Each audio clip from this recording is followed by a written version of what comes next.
Alright guys, TacticalRab back again today. I hope you're all doing well and enjoying your day so far. Big news in the Valorant world yesterday with OpTic Marved, no longer OpTic Marved. An official free agent Marved is going forward. Will he intend now to return to a team, especially with NRG showing interest, and Ardiis' visa situations also in for question. Very much enjoyed your thoughts in the comment section below. Hit the like button if you enjoy. Subscribe if you're new as always, I would greatly appreciate it. Plenty to dive into today. Firstly, this from Fluorescent, one of the most promising female players right now, signed a contract somewhere. There were rumours where she was going to sign because she left the Misfits Black team, and there's been some discussions on that. But yeah, many organisations either dropping their Game Changers roster or changing their mind on it going forward, which is somewhat surprising. But yeah, I guess we'll see how that goes over the coming days. Another confirmation comes out of finally for the Koi Esports organisation. Of course, basically the third Spanish team in the EMEA region, and they confirmed their roster last night. So nice video here with eBay and the rest of the guys that own it. But yeah, it was cool in the first place they actually got involved. They've been making some serious moves lately because I believe they partnered with or bought or something the Rect Global team that owns a few different esports organizations, Rogue, the Royal Ravens in Call of Duty and stuff like this. So they're making moves. They confirmed their roster last night. Called them into Shados, Trex, Wolfen, and there's I think maybe one more man to be determined here because Goat and Barbar both are working on the coaching side of their organizations. That was an official confirmation that came through last night. Pretty cool stuff to see that finally some of these teams are showing up what's happening. But and look, these teams will be practicing right now. Some of the teams will, but one team that's going to have a tough time doing that is going to be the NRG guys because they don't have everyone in place as it stands, and that might potentially cost them down the line. Now, before we talk NRG, I wanted to mention this. So this is the Valorant Lockdown Open Qualifier number 3 from Nerd Street. Now, these are the teams that are signed up for it, and if we look closely here, and I'll just try and find which one I'm looking at. Yeah, so this team known as Hakuna Matata. If we click on this, we find this is the team that signed up for it. So we have Steel here as the IGL, we have Ocean here as well, potentially as the coach, and then we have the rest of the team. Now, this is interesting. You guys may obviously recognize what's happening here is because the other day we saw that Toast, right, Disguised Toast, he's trying to make an organization, he's trying to make a team for the Challenger side, and we heard the rumors that Steel was going to be the IGL for that roster, Ocean was going to be there as well, and then potentially rounding out the team with various other players. So Exalt is spotted here, which is interesting because he was spotted the other day trialing, or maybe there full-time, we didn't really know, with Stewie2K and Brax and Wardell and their team. He's now potentially on this team with Steel under the Toast Esports mantra. And then, you know, we've got XSIF here, we've got Emmy, we've got Gangster as well. So, I mean, yeah, they've got some players of note in this team, and whether this is going to be the final lineup, who knows? But, yeah, this has been spotted as potentially the Toast Esports roster going forward, and hopefully they can lock this down now, because I really think that if you're one of these Challenger teams, you've got to get your roster sorted now, because on January the 9th, that's when the qualifiers begin for the Tier 2 Challengers League. So if you don't have your team together now, you've got very little practice time for that kickoff in January. You've got to have your team together now. Now, for the pro teams,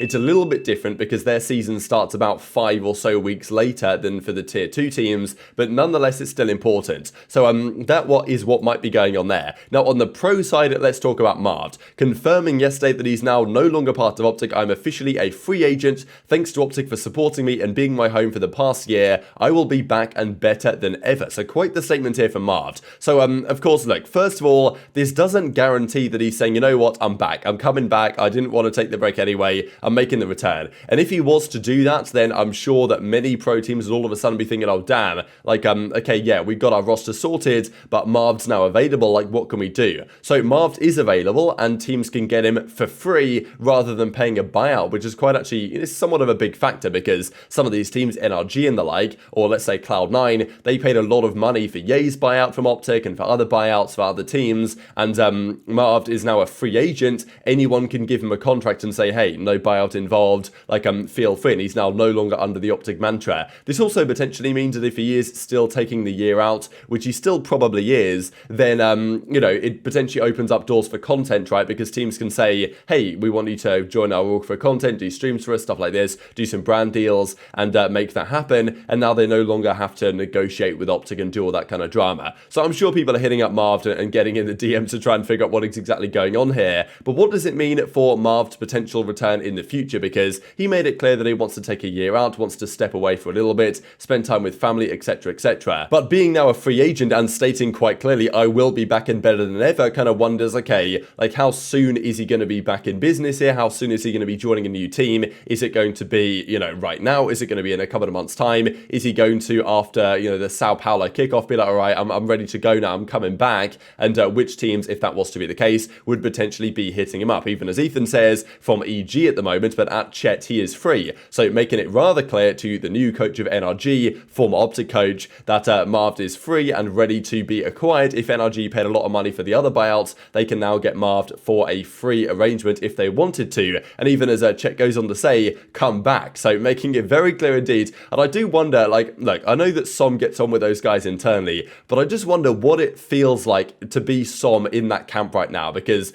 probably, like, look, I like Som as a player, and I think he can do the role that he's been brought in to do, or stayed there to do relatively well. But, you know, he's not quite Marved on the controller role, right? That's just how it is. So how is Som feeling in this moment? Knowing that Marved is coming back at some point, knowing that his spot might just be gone in a flash when Marved does agree to return. Like, it must be a weird situation for him. Not just for him individually, but also for the relationships with the team, knowing that, you know, if Marved hits up Chet and FNS and says, hey, I want to come back, I'm a free agent, let's make something happen, then Som is probably out the door very quickly, right? Or maybe you guys think differently, I don't know, because FNS and Som do get on very well, but yeah, like, I mean, even the coach of well, former OpTic and now NRG is saying, hey, please come back to NRG, right, and make it happen. Obviously, that's the most clear-cut move that would happen when Marved does want to return. So look, we saw the announcements happen a while ago now, Crashies and the other guys officially joining, but one thing to mention here from FNS is the Ardiis situation.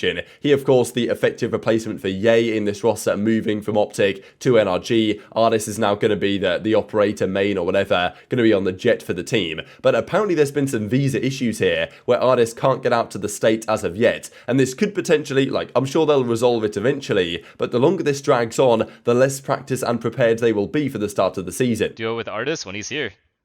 He's having some visa issues right now, so we're kind of sorting that out a little bit.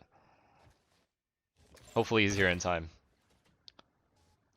Never asked Sam about what. Would you guys use Twifo if he's not there in time? Maybe to Prague, yeah. No. We don't know yet. We don't know what our plan is. I need Chet to come back from Korea. Confident NRG will be better than 100 Thieves. I mean, I'm confident we'll be good next year. I just don't know, like, what other team's level is right now. Post-patch. Pre-patch does not matter. But yes, 100 Thieves does look in form, for sure. But you guys have to understand, there's something called new team smell. They picked up a new player, obviously an upgrade to their old player, and they're looking great. But wait, what? Don't listen, Will. What? I mean, it's not like that's not even a shot at Will. It's Cry was just insane. I'm kidding. Keebler, it kind of depends on where you're from, but it also kind of depends on your lawyers. It depends on what org you're like on. It depends on so many different factors. It depends on the person you get that's reviewing everything.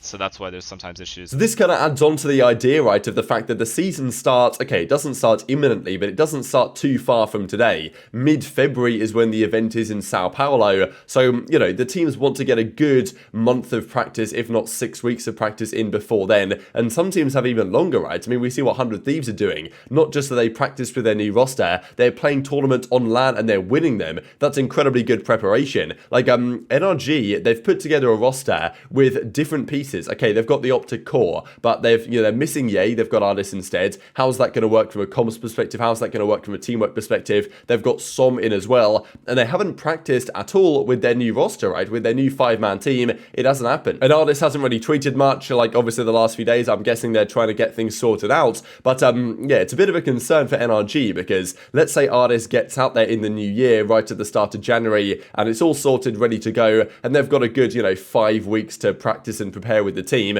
But, that's not an overwhelming amount of time, especially given that Thieves and other teams have had months to prepare with their new roster going into the first event in Sao Paulo. That is going to hold NRG back to a certain extent. And also, what if the team, doesn't work so well? They've got some issues that they are struggling to resolve. Like, it definitely doesn't help their cause. And it does increase the likelihood to a small extent that down the line, if the team isn't working, then they'll be more willing to say, you know what, Marv, you're available. Let's try you for Som and see if it works with Ardiis with that team, rather than, you know, with the SOM team potentially. And it also maybe adds more credence to Asuna's idea that we looked at yesterday, that he says, hey, 100 Thieves, we're the best team right now, because not just are we beating Cloud9, but we're better than Sentinels, we're better than NRG, we're better than Evil Geniuses, largely because some of those teams haven't practiced yet. But, and of course, Asuna will admit that, you know what, NRG should be one of the top teams when they are well practiced, but nonetheless, 100 Thieves are, you know, probably asserting themselves as the team to beat right now in North America, and it's not like NRG are quickly trying to counter that, because they don't have the ability to do so as it stands, and therefore they're just streaming until the new year, and then going to see kind of what happens from there. So very much intrigued to your thoughts on all this stuff in the comment section below. What is the long term here for the NRG roster? Where could Marved go? Because, I mean, look, if someone gave Marved a very compelling offer in terms of salary or bonuses or,